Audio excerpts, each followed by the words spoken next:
Selamat berjumpa kembali bersama saya dalam kuliah online untuk mata kuliah pengantar marketing. Di sini kita akan belajar di pertemuan yang ke-6 ya. Kita akan belajar tentang bagaimana kita bisa menganalisis yang namanya pasar konsumen. Dan kita bisa mengetahui bagaimana em, dan memahami tentunya mengenai perilaku-perilaku konsumen. Sehingga perusahaan itu dapat memiliki yang namanya strategi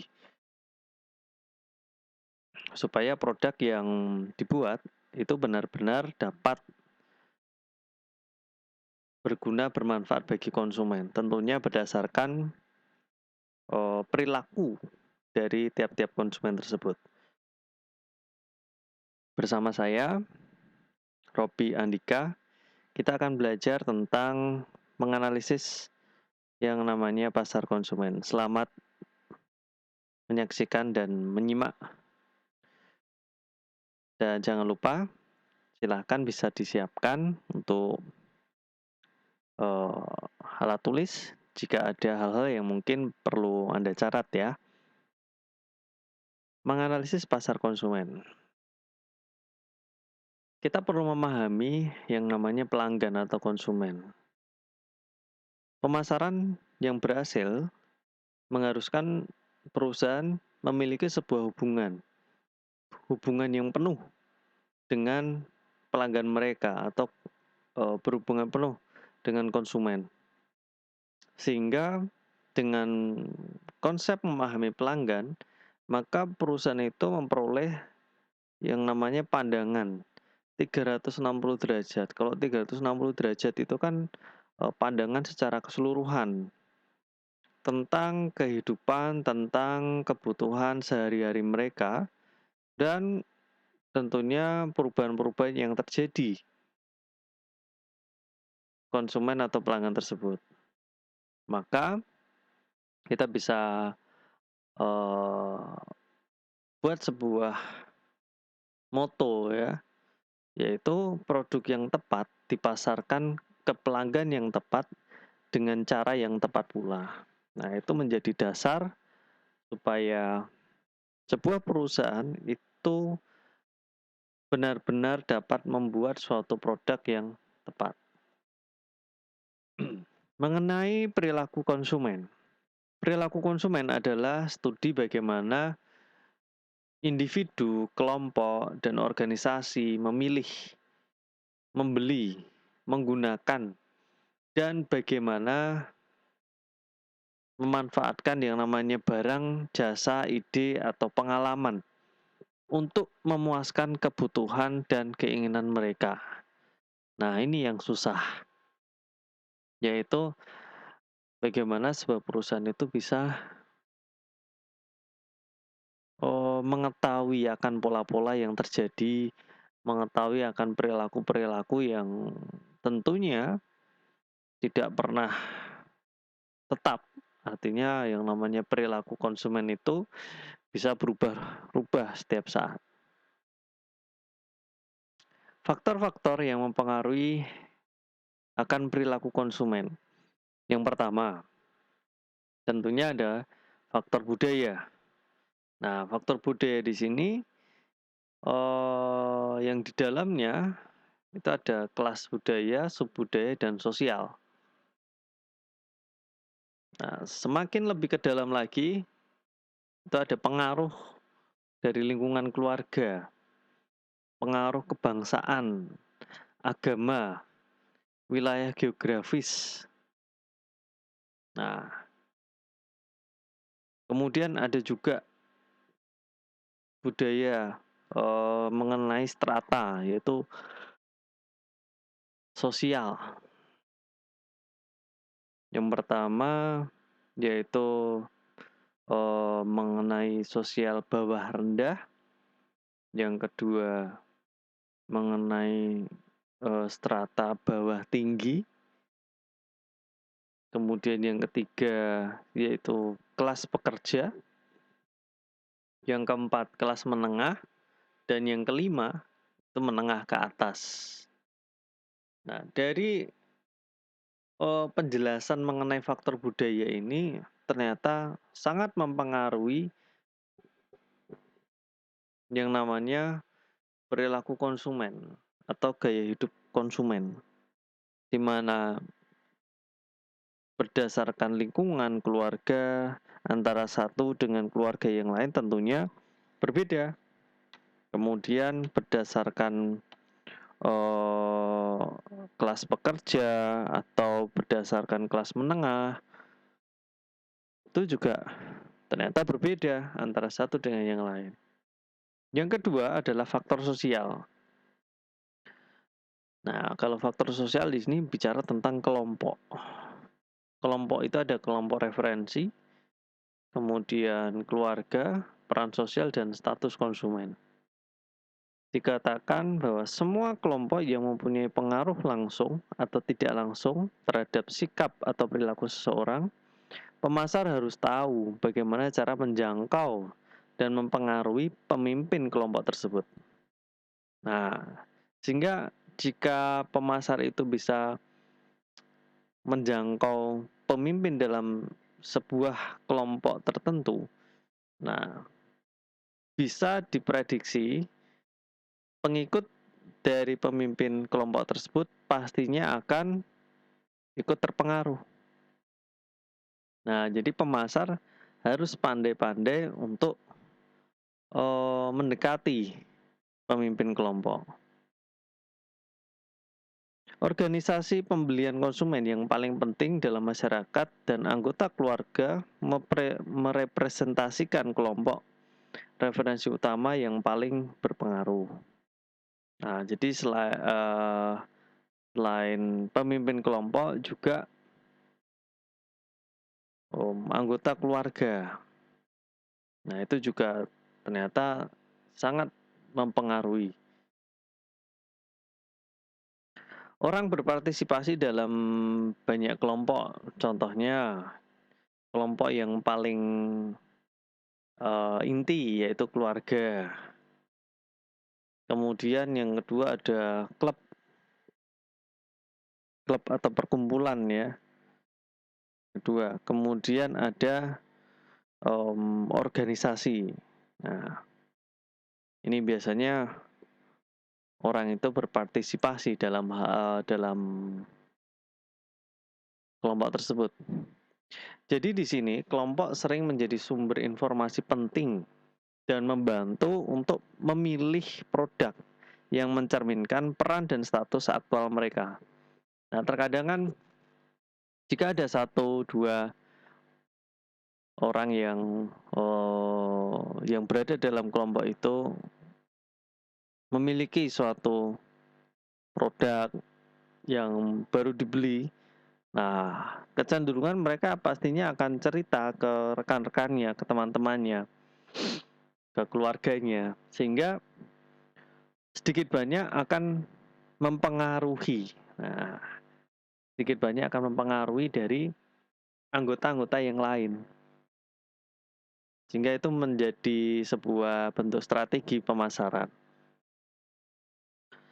Yang ketiga adalah faktor pribadi, yaitu mengenai usia, tahap dan siklus hidup, pekerjaan dan keadaan ekonomi, kepribadian dan konsep diri serta gaya hidup dan nilai.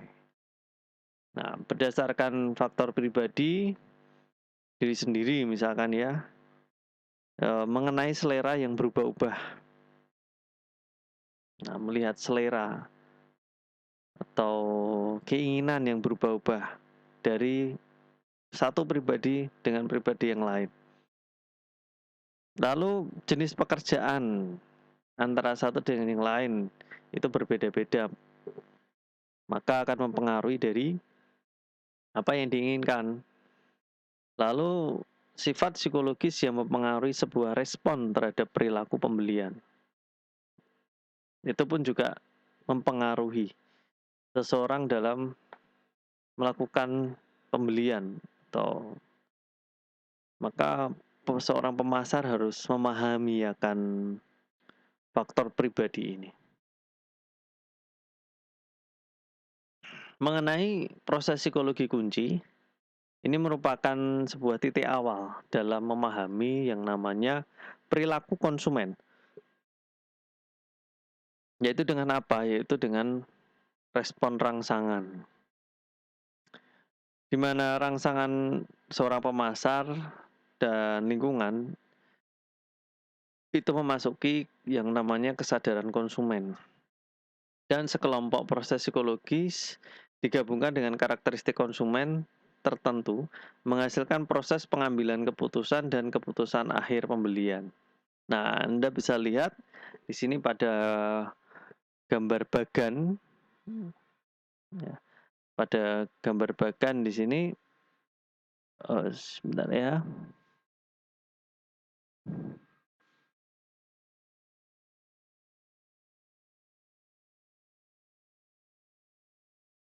Oke, sebuah rangsangan pemasaran itu ada produk dan jasa, ada harga, distribusi, komunikasi. Jadi yang namanya rangsangan pemasaran itu adalah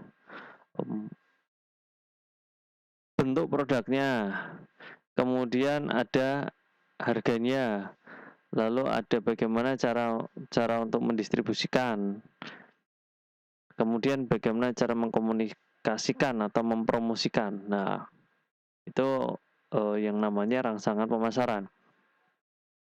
Kemudian rangsangan di luar rangsangan pemasaran atau yang disebut dengan rangsangan lain itu pastinya dipengaruhi oleh ekonomi, dipengaruhi oleh teknologi, politik, budaya. Nah, ini yang disebut dengan rangsangan eksternal. Bisa ini disebut sebagai rangsangan eksternal. Nah, rangsangan-rangsangan tersebut akan mempengaruhi yang namanya psikologi konsumen, sehingga menciptakan yang namanya motivasi, persepsi, pembelajaran, dan tersimpan ke dalam memori. Selain itu, menjadi yang namanya karakteristik konsumen, di mana karakteristik konsumen meliputi budaya, sosial, dan pribadi. Ini dasarnya ya. Jadi kalau misalkan kita mau beli sesuatu, kita mau beli produk, itu terkadang secara tidak langsung kita itu juga terpengaruh yang namanya budaya, sosial, atau pribadi. Contohnya gini, saya mau beli minuman gitu kan. Nah, kadang dengan kita diberikan saran oleh misalkan orang tua, nah, tidak boleh minum es, nah seperti itu misalkan ya. Ya itu menjadi faktor budaya atau karakteristik secara tidak langsung. Nah, antara psikologi konsumen dan karakteristik konsumen itu akan membentuk yang namanya proses keputusan pembelian. Proses keputusan pembelian ini belum 100% membeli ya, karena seorang pembeli masih berpikir mengenai pengenalan masalah yang dihadapi, lalu mencari informasi akan apa sih yang mencari informasi di mana saya bisa beli dan lain sebagainya gitu kan. Lalu melakukan evaluasi alternatif, mau pilih yang model seperti apa gitu. Lalu melakukan keputusan pembelian dan perilaku pasca pembelian. Dan semuanya itu, proses keputusan pembelian itu maka akan menghasilkan yang namanya ya keputusan pembelian atau membeli produk. Lanjut ke memilih produk, memilih merek, memilih penyalur atau distributor, kemudian berapa jumlah produk yang akan dibeli, lalu kapan waktu membeli, dan bagaimana cara membayarnya. Nah, ternyata ini merupakan sebuah alur dari proses seorang konsumen membeli suatu produk. Tapi ini proses seperti ini nggak akan kelihatan ya kalau misalkan, misalkan ya, kita menjadi konsumen gitu, membeli suatu produk. Sebetulnya proses itu ada, cuma nggak sadar. Motivasi, kebutuhan menjadi kebutuhan menjadi motivasi ketika kebutuhan tersebut meningkat sampai tingkat intensitas yang cukup, sehingga mendorong seseorang untuk melakukan yang namanya tindakan. Mungkin sudah ada yang pernah lihat yang namanya teori, kebutuhan, atau teori motivasi menurut menurut Maslow. Nah, ini teori kebutuhan ada 5 poin, di mana kebutuhan-kebutuhan ini menjadi motivasi seseorang ketika dia ya tentunya mau memenuhi kebutuhan yang mana. Apakah hanya memenuhi kebutuhan yang pertama sehingga motivasinya ya hanya yang penting bisa makan, minum, bisa tidur, nah udah cukup. Yang pertama, pastinya akan mempengaruhi dari motivasi, konsumen untuk melakukan sesuatu atau membeli sesuatu. Atau mungkin ada yang sampai ke kebutuhan aktualisasi diri, yaitu pengembangan dan realisasi diri, menjadi nomor satu. Nah, pasti ada motivasi-motivasi yang tentunya dilakukan seseorang untuk mencapai kebutuhan tersebut. Lalu, persepsi. Persepsi merupakan proses di mana seseorang memilih, mengatur, dan menerjemahkan yang namanya masukan informasi untuk menciptakan gambaran dunia yang berarti. Melihat sesuatu menurut pandangan kita. Nah, jadi bagaimana seseorang atau bagaimana kita itu memandang dunia, itu yang namanya persepsi. Nah, terkadang persepsi itu lebih penting daripada realitas, karena persepsi yang mempengaruhi perilaku aktual konsumen. Nah, biasanya seseorang itu memiliki persepsi karena ada pengalaman-pengalaman tertentu, dan itu yang mempengaruhi perilaku konsumen, yang mempengaruhi akan apa yang akan dilakukan oleh konsumen tersebut. Ada 4 yang berkaitan dengan persepsi, yaitu macamnya. Yang pertama adalah atensi selektif. Adalah lokasi pemrosesan kapasitas terhadap beberapa rangsangan.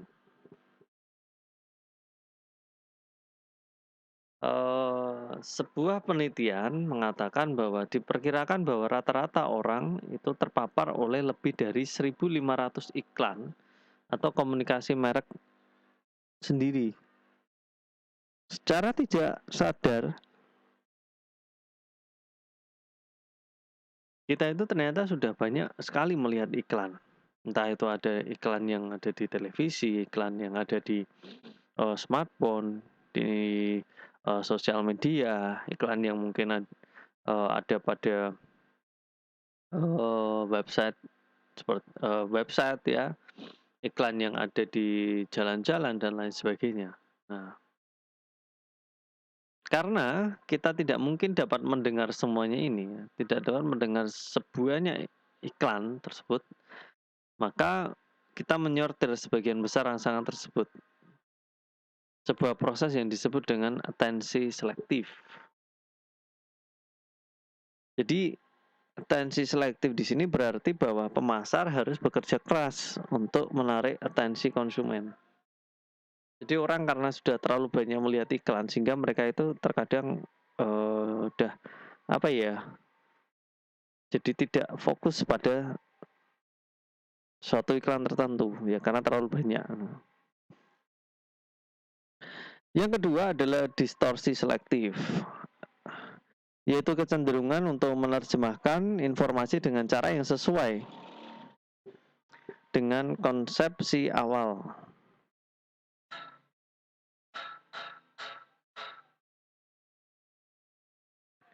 Konsumen sering mendistorsi informasi agar konsisten dengan keyakinan dan ekspektasi dari merek dan produk yang sudah ada sebelumnya. Jadi melihat dengan adanya keyakinan dan ekspektasi mengenai sebuah merek dan produk.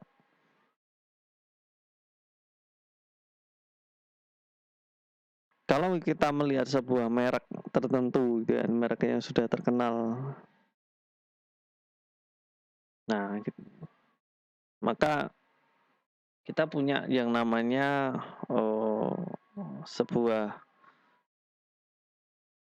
penilaian, sehingga kita dapat menerjemahkan akan yang namanya produk-produk tersebut. Yang ketiga, yang macam dari persepsi adalah retensi selektif. Sebagian besar dari kita tidak mengingat kebanyakan informasi yang dipaparkan kepada kita, tapi kita mempertahankan informasi yang mendukung sikap dan keyakinan kita. Jadi tahu akan suatu produk gitu. Karena retensi selektif, maka seorang akan mengingat poin bagus tentang sebuah produk yang disukai dan melupakan poin bagus tentang produk pesaing.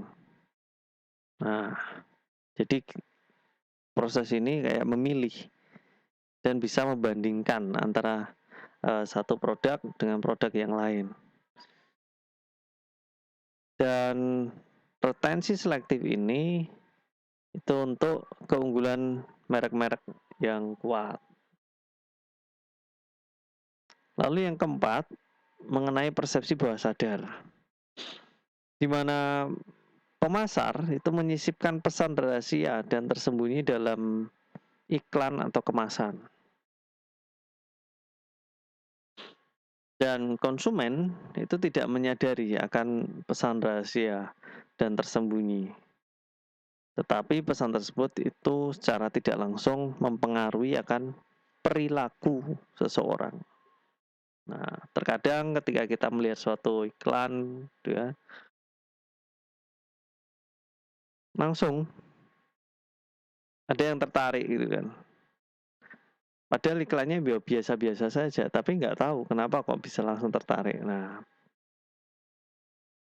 ini menggunakan karena adanya persepsi bawah sadar. Sehingga dapat disimpulkan bahwa macam-macam dari persepsi ada 4, yaitu atensi selektif mengenai proses menyortir sebagian besar rangsangan, distorsi selektif kecenderungan menerjemahkan informasi agar sesuai dengan konsep awal konsumen. Yang ketiga adalah retensi selektif, mengingat poin baik dari produk yang disukai dan melupakan poin yang baik pula dari produk pesaing. Dan yang keempat adalah persepsi bawah sadar, yaitu mengenai pesan rahasia yang dapat mempengaruhi konsumen. Berikutnya adalah pembelajaran. Pembelajaran di sini merupakan proses bagi para individu untuk memperoleh pengetahuan dan pengalaman pembelian dan pemakaian yang mereka terapkan pada perilaku yang akan datang. Nah, dari mana pembelajaran itu muncul? Ya, tentunya dari dorongan atau motivasi, dari rangsangan. Kemudian ada tanda-tanda, respon, bahkan karena adanya penguatan. Ya, ini pembelajaran. Ketika Anda melakukan proses pembelajaran, maka Anda sedang memperoleh yang namanya pengetahuan dan pengalaman. Nah, dapatnya dari mana? Ya, tentunya dari itu tadi yang sudah saya sampaikan. Manusia pastinya juga memiliki yang namanya memori, ya, memori. Nah, di gambar samping, nah ini ada banyak sekali memori-memori yang ada dalam otak manusia. Nah, di mana memori ini merupakan penyimpanan informasi dan pengalaman saat menjalani kehidupan. Nah, ada memori jangka pendek. Memori jangka pendek itu memori yang sifatnya temporer dan terbatas. Ini biasanya cepat lupa, cepat pengen, kemudian cepat diselesaikan dan cenderung memori yang temporer, sementara. Kemudian ada memori jangka panjang, itu permanen dan tak terbatas. Nah, ini biasanya memori yang memang sudah sangat mendalam sekali. Sehingga memunculkan yang namanya asosiasi merek, yaitu meliputi pikiran, perasaan, persepsi, citra, pengalaman, kepercayaan, dan sikap. Mungkin yang di paling bawah agak nggak begitu kelihatan ya. Mengenai proses pembelian konsumen. Ada proses pembelian konsumen model 5 tahap. Nah, ini ya. Yang pertama, konsumen itu melakukan pembelian karena dia memiliki yang namanya masalah. Setelah itu mencari informasi di mana cara menyelesaikan masalah tersebut.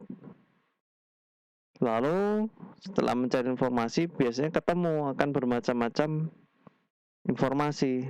Nah, maka dilakukan yang namanya evaluasi. Selanjutnya lakukan keputusan pembelian dan yang terakhir perilaku pasca pembelian. Apakah puas atau tidak? Ini proses pembelian konsumen model 5 tahap. Nah, kemudian pada gambar yang kedua yaitu merupakan langkah-langkah antara evaluasi alternatif dan keputusan pembelian.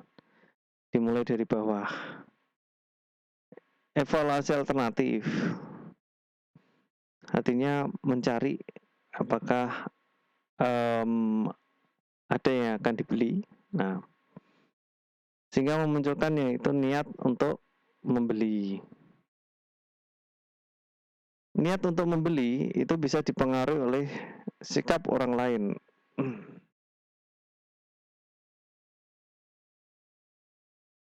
Bisa dipengaruhi oleh sikap orang lain, juga bisa dipengaruhi oleh faktor situasional yang tidak dapat diantisipasi. Artinya sesuatu yang sifatnya itu berubah-ubah, sehingga akan menciptakan yang namanya keputusan pembelian. Nah, ini diawali dari evaluasi alternatif.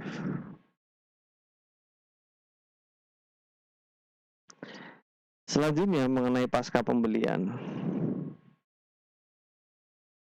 Suatu produk, ini ya produk ya.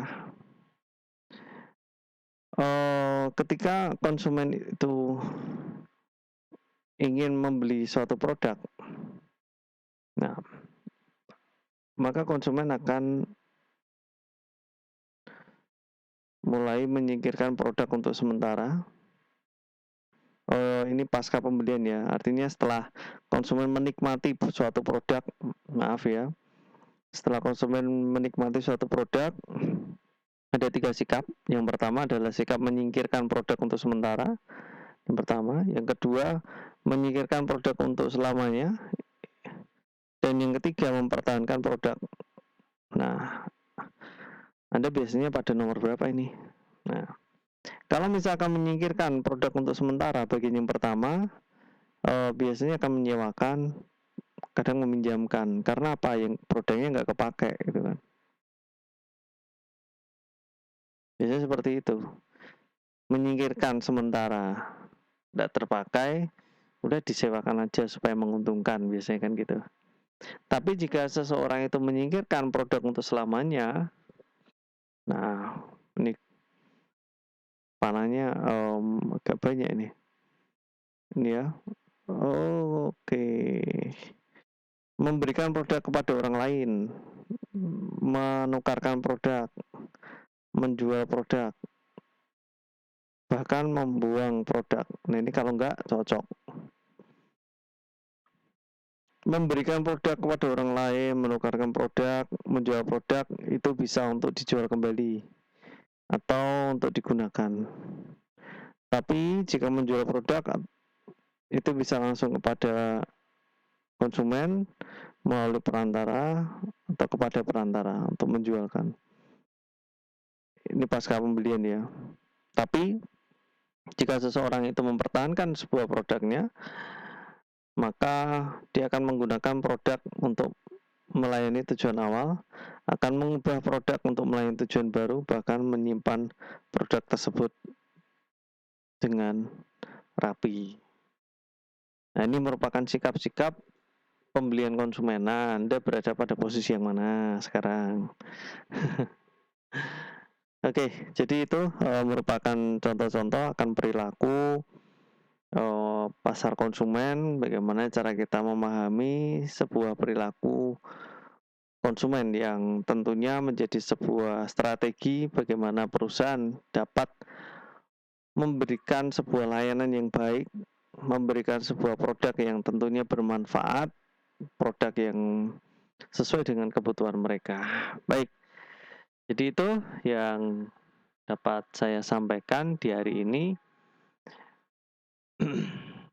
Nah, untuk setiap pertanyaan yang nanti akan Anda, misalkan memang ada pertanyaan yang akan Anda tanyakan, silahkan nanti bisa langsung saja ketik pada kolom komentar atau bisa langsung berada pada grup kita seperti itu ya. Dan terima kasih atas perhatiannya. Kita jumpa lagi di pertemuan yang akan datang. Mohon maaf bila ada kata-kata yang mungkin belum sesuai dengan apa yang tentunya harus saya sampaikan. Nah, mohon maaf. Dan saya akhiri untuk pertemuan kita pada hari ini. Sampai jumpa lagi. Tetap semangat dan tetap jaga kesehatan. Salam sehat dari saya. Sampai jumpa.